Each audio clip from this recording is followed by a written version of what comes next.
IMF वफ़ाक़ी हुकूमत के ॿोॾि मुतासिर इलाइक़नि में स्कीमुनि खे फंड्स ॾियण खां रोके छॾियो। IMF मिशन ऐं नाणे तवानाई वारी वज़ारत जे अख़्तरनि सां ॻाल्हियूं थी रहियूं आहिनि। ज़रियनि मूजिबि IMF खे अॼु रिकॉर्डिक मंसूबे ते ब्रीफिंग ॾिनी वेंदी। ॿोॾि सबबि नुक़साननि ते बि अॼु ॿीहर IMF खे ब्रीफिंग ॾिनी वेंदी। IMF वफ़ाक़ी हुकूमत खे ॿोॾि मुतासिर इलाइक़नि में स्कीमुनि खे फंड ॾियण खां रोकींदे चयो त सूबा मुतासिर इलाइक़नि में बहाली स्कीमुनि खे पंहिंजे वसीलनि सां फंड ॾियनि। ज़रियनि मूजिबि IMF मिशन सां NFC अवार्ड ते सूबनि खे फंड्स जी मुंतक़िली ते बि ॻाल्हियूं थींदियूं। अफ़गानिस्तान जी सूरत हाल ते पाकिस्तान, ईरान, रूस ऐं चीन जे अहम गॾिजाणी अॼु मॉस्को में थींदी। अहम फ़ैसिले जो इम्कान। ज़रियनि मूजिबि इजलास में पाकिस्तान जी नुमाइंदगी अफ़गानिस्तान बाबति ख़ासि नुमाइंदो मोहम्मद सादिक ख़ान कंदो। इजलास में अफ़गानिस्तान जी सूरत हाल, इलाइक़ाई सिक्योरिटी ऐं दहशतगर्दी जे मामलनि ते ॻाल्हियूं थींदियूं। पाकिस्तान अफ़गानिस्तान जी सरज़मीन ते दहशतगर्दनि जो महफ़ूज़ ठाकनि जो मामिलो उथारींदो। पाबंदी मढ़ियल दहशतगर्द ग्रुप्स ख़िलाफ़ कार्रवाई जो बि मुतालबो कयो वेंदो। गज़ा जो कंट्रोल न छॾियो त हमास खे ख़तमु कयो वेंदो। अमेरिकी सदर डोनाल्ड ट्रंप जो ट्वीट। सदर ट्रंप चयो त मुंहिंजे अमन मंसूबे खे हमास रद्द कयो त जवाबु वक़्त ते ॾिनो वेंदो।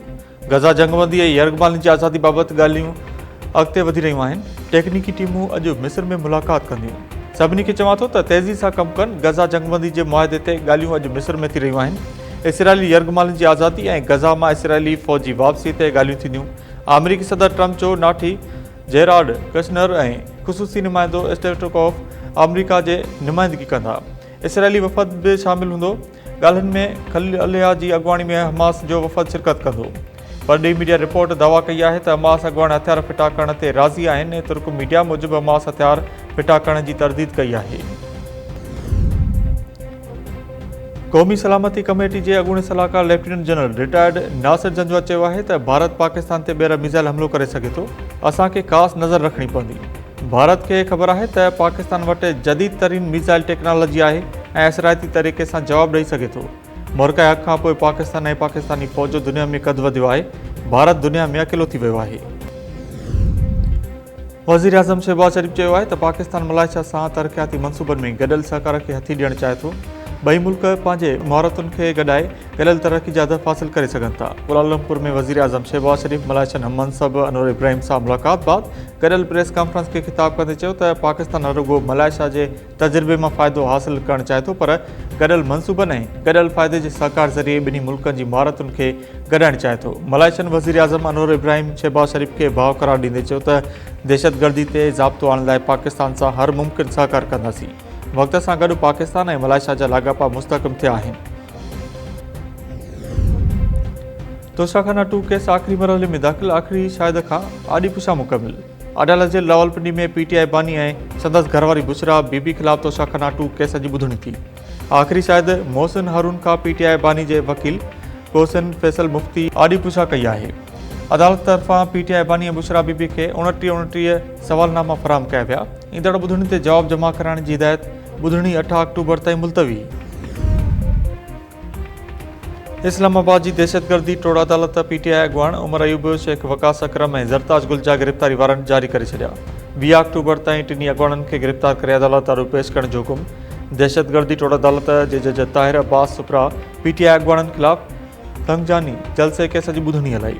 अदालत उमर अयूब जी हाज़ुरी खां छुट जी दरख़्वास्त रद्द करे छॾी। अदालत चयो त उहे समूरा माण्हू हिकु भेरो बि हिन केस में पेश न थिया आहिनि। अदालत PTI अॻुवाणनि जा गिरफ़्तारी वारंट जारी कंदे ॿुधणी 20 अक्टूबर ताईं मुलतवी करे छॾी। सूबाई वज़ीर सईद गनी चयो आहे त वफ़ाक़ी हुकूमत खे क़ानून साज़ी में असांजे वोटनि जी ज़रूरत आहे।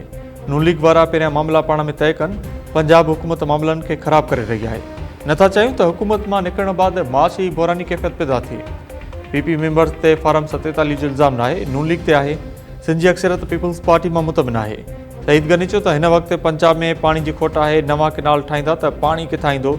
गुज़िरियल ॾींहुं उज़मा बुखारी चयो त बिलावल भुट्टो जॾहिं परॾेही वज़ीर हो त साज़िशूं करे रहियो। मुतालबो करियूं था त उनजी शहबाज शरीफ़ वज़ाहत करे। कराची में डेयरी फार्म्स खीर जी क़ीमत 300 रुपया फ़ी लीटर मुक़ररु करण जी धमकी ॾेई छॾी। खीर जी क़ीमत ते डेयरी फार्म्स ऐं कराची जे शहरी इंतिज़ामिया विच में पैदा थियल तकरार शिदत अख़्तियार करे वियो। डेयरी फार्म्स ख़बरदार कयो आहे त इंतिज़ामिया नई क़ीमत जो नोटिफिकेशन जारी न कयो त 11 अक्टूबर खां खीर जी फ़ी लीटर क़ीमत 300 रुपया मुक़ररु करे छॾींदासीं। कमिश्नर कराची सैद हसन नक़वी चयो आहे त खीर जी नई क़ीमत उन जे मयार जी जांच बाद तइ कई वेंदी। डॉक्टर फतेह मरी सिंध यूनिवर्सिटी जामछोर में वाइस चांसलर मुक़रर, नोटिफिकेशन जारी। डॉक्टर फतेह मरी 4 सालनि लाइ सिंध यूनिवर्सिटी जो वाइस चांसलर हूंदो। वॾे वज़ीर जी मंज़ूरी बाद लाॻापियल अख़्तियारनि पारां नोटिफिकेशन जारी कयो वियो। बिरिया रोड भरिसां फुर मुज़ाहिमत ते नौजवान वापारी गोलियूं हणी क़त्ल। वाक़े बाद जवाबदार फरार, वापारियुनि पारां शटरबंद हड़ताल।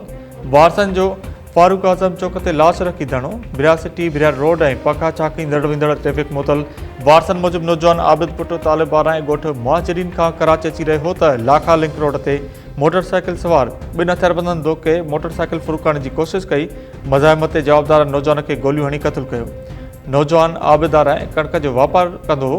जवाबदारनि खे गिरफ़्तार करे इंसाफ़ फराहम कयो वञे।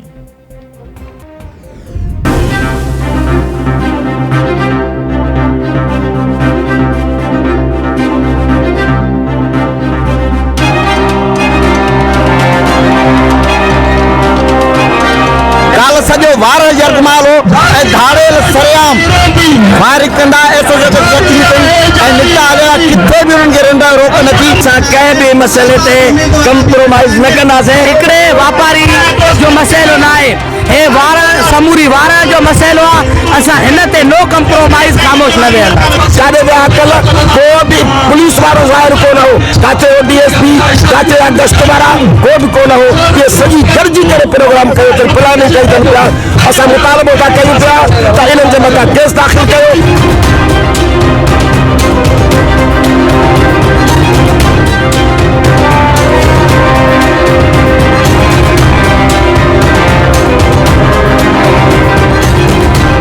वारे विच शहर में दुकानदारनि खे यरगमाल बणाए फुरकंदड़ जवाबदारनि जी गिरफ़्तारी लाइ ॿिए ॾींहुं बि शटरबंद हड़ताल। वापारियुनि जो फाज़िल राव चौक ते शामिल लॻाए धरणो। जवाबदारनि जी गिरफ़्तारी लाइ नारेबाज़ी। वापारियुनि जो चवणु आहे त हथ वठी पुरअमन शहर जो अमन ख़राब कयो पियो वञे। वाक़े जो नोटिस वठी जवाबदार गिरफ़्तार कया वञनि। हिकु ॾींहुं अॻु शहर जे मेन बाज़ार मां 10 खां वधीक हथियारबंदनि दुकानदार यूनिस चुट्टो, विजय कुमार, इम्तियाज़ चांडियो, आसिफ मंगणे जो ऐं ॿियनि खे यरगमाल बणाए लख रुपया फुरकिया। इतला ते पुलिस पहुचण बाद मुक़ाबिलो थियो। हथियारबंद SHO ऐं ASI खे ज़ख़्मी करण बाद फरार थी विया। सरकार जी फरियाद ते 12 जवाबदारनि ख़िलाफ़ केस दाख़िल। हिकु बि जवाबदार गिरफ़्तार न थी सघियो। वाक़े ख़िलाफ़ नसीराबाद में बि इंडस हाईवे ते धरणो। जवाबदारनि जी गिरफ़्तारी जो मुतालबो। SSP कंबर शदात कोट वारहे पची मुज़ाहिरीन सां ॻाल्हियूं कयूं। 5 ॾींहं अंदरि जवाबदार गिरफ़्तार करण जी ख़ातिरी बाद धरणो ख़तमु।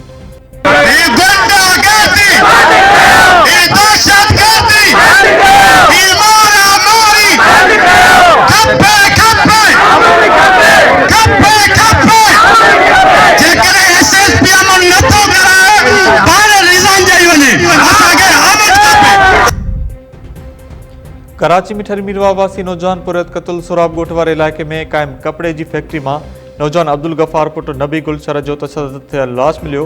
नौजवान जो लाश पोस्टमार्टम बाद वारसनि हवाले कयो वियो।